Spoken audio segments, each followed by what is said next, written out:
Masih ada. Jazakallah khairan. Assalamualaikum warahmatullahi wabarakatuh. Waalaikumsalam.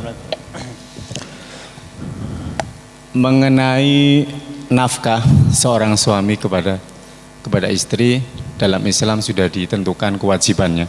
Iya. Wajibnya memberikan nafkah terhadap istri adalah memberikan tempat yang layak, Sandang, pangan, pakaian, ya, papan. sandang, paman-papan. Iya. Betul. Adapun sebagian seorang suami ketika memberikan nafkah kepada istrinya itu, ini yang saya bilang ini bukan orang yang kaya ya Pak ya. Iya. Ini yang menengah ke bawah lah kita bilang gitu. Keluarga dari kuli bangunan atau tukang atau gimana, yang pokoknya yang menengah ke bawah dah.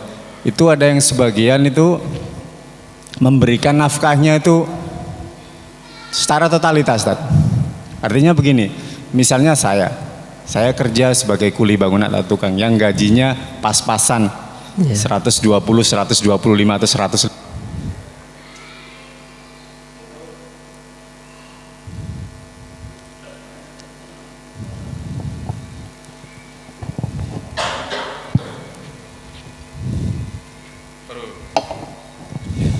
Afwan. Jadi perekonomian kita itu pas-pasan, tapi cukup gitu loh, Dad. Untuk nafkah hari-hari, untuk kebutuhan anak sekolah, ngaji, dan juga berikut untuk keperluan makan hari-hari itu cukup gitu. Tapi seseorang itu memberikan nafkahnya semua, misalnya dapat gaji 150 satu hari, satu bulannya taruhlah dapat 2,5 juta tiap bulannya, itu dikasih semua sama istri. Itu lebih baik seperti itu, atau kita seorang suami tetap harus menyimpan untuk keperluan diri? Misalnya, sebab banyak kasus yang ketika seorang suami itu dia nggak merokok, ngopi juga nggak, terus bagi dia untuk apa saya pegang uang, kan bagus saya kasihkan untuk istri semua, untuk manajemen yang pegang manajemen keluarga itu, keuangan keluarga istri yang ngatur apa segala macam, untuk sekolah, untuk belanja, untuk segala macam anak itu istri semua yang faham. Jadi mana yang lebih baik ketika kita seorang suami ambil sikap memberikan nafkah seperti itu, atau seorang suami tetap harus menyisihkan sebagian hartanya, terlepas itu yang menyisihkan itu diketahui oleh istri atau tidak, itu mana yang lebih baik, Tat? Karena banyak kasus orang itu ketika dia memberikan nafkah ke istrinya itu secara totalitas, ketika suatu saat dia memerlukan, ada keperluan, misalnya mau tambah istri, mau nikah lagi karena nggak ada simpanan lagi, udah simpanan udah habis, sudah untuk belanja, nggak ada lagi untuk persiapan, maka dia tidak bisa melakukan hal tersebut. Itu bagaimana, Tat? Menurut pandangan Islam yang baik, apakah kita seperti yang pertama tadi, atau tetap kita harus menyisihkan? Ya. Nah, begitu. Jazakallah khairan. Assalamualaikum warahmatullahi wabarakatuh. Ya. Seorang suami sebaiknya tidak memberikan semua hasil penghasilannya kepada istri. Dia sebaiknya menyisihkan sebagian untuk keperluan-keperluan yang tak terduga. Tujuannya apa? Supaya nanti ketika ada keperluan yang mendesak, keperluan bensin, keperluan lain-lain ya di jalan, itu tidak lagi meminta kepada istri. Karena meminta kepada istri itu bisa mengurangi wibawa sebagai seorang suami, atau memang kurang terjaga ya, ini bisa menyebabkan orang suami menjadi kurang dihargai karena meminta. Terus sesuatu yang sudah diberikan ya kemudian dia meminta kembali, itu ya seperti orang yang memang kayak orang yang meludah, sudah diludahkan diambil.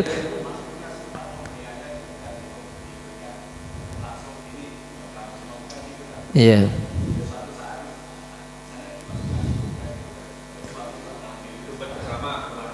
Oh, dompet bersama. Ya disisihkan. Ya. Baiklah. Sebagian istri yang diberikan oleh suami itu berlebih, ya. Maka hendaklah suami si istri itu bisa memanage, mengatur keuangan yang lebih itu dengan baik. Karena itu jika ia bisa mengatur uang yang lebih itu dan itu diketahui oleh suami, itu menyebabkan harmonisasi dalam rumah tangga akan meningkat, semakin meningkat. Sehingga istri itu ternyata dia nabung tanpa diketahui oleh suami. Lalu tiba-tiba ketika ada suatu keperluan yang mendesak, dia keluarkan tabungan itu dan suami menjadi senang, bahagia. Ternyata istriku bisa mengelola keuangan dengan baik, dia apa itu namanya, ditabung. Mas, ayo kita umroh bareng ya. Loh, aku nggak punya duit kok, umroh dari mana? Duit selama ini tak tabung mas, cukup buat umroh berdua. Seneng atau gak seneng? Saya kira semuanya seneng dan harmonis. Nih ono istri yang seperti itu, ya toh, dia nabung untuk kebaikan. Yang suami nggak mampu melakukan ini, istri mampu melakukannya. Tiba-tiba istri punya tabungan, pas waktu mau melahirkan uang itu keluar, suami sedang bingung cari duit. Pas mau melahirkan, tenang mas, nggak usah bingung. Kok tenang, nggak bisa, nggak bingung, nggak usah bingung. Saya punya tabungan. Loh, dari mana? Loh, selama ini yang kau berikan pada saya sisihkan untuk saya tabung.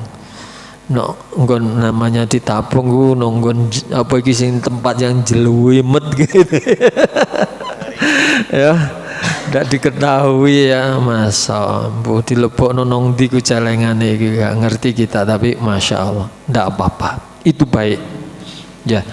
Itulah yang diinginkan oleh suami, bahwa apa yang ada di tangan oleh istri yang sudah diberikan itu, suami menginginkan agar si istri itu bisa mengelola keuangan. Maka dalam hadis disebutkan terkait dengan harta, sebaik-baik istri adalah yang apabila suami nggak ada, itu dia bisa mengurus diri dan mengurus harta suami atau harta yang sudah diberikan, dia bisa mengurusnya dengan baik.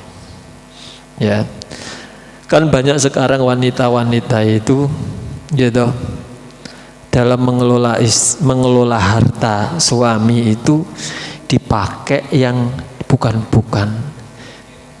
dibuat apa ya, skincare. Wis pokoknya dibuat untuk beli yang nggak perlu. Perabotan tuh sifatnya hiasan. Dia lebih mementingkan hal-hal yang tidak penting. Ya, terus ya akhirnya diberi uang berapa aja ya, entek habis kerano dununge. Itu berarti wanita yang tidak bisa mengelola harta yang diberikan oleh suami. Dan yang seperti ini wanita dianjurkan untuk selalu izin kepada suami dalam memakainya, karena ia tidak mampu mengelola uang dengan baik. Jadilah istri sebagai pendamping suami yang baik, ya, sebagai pendamping.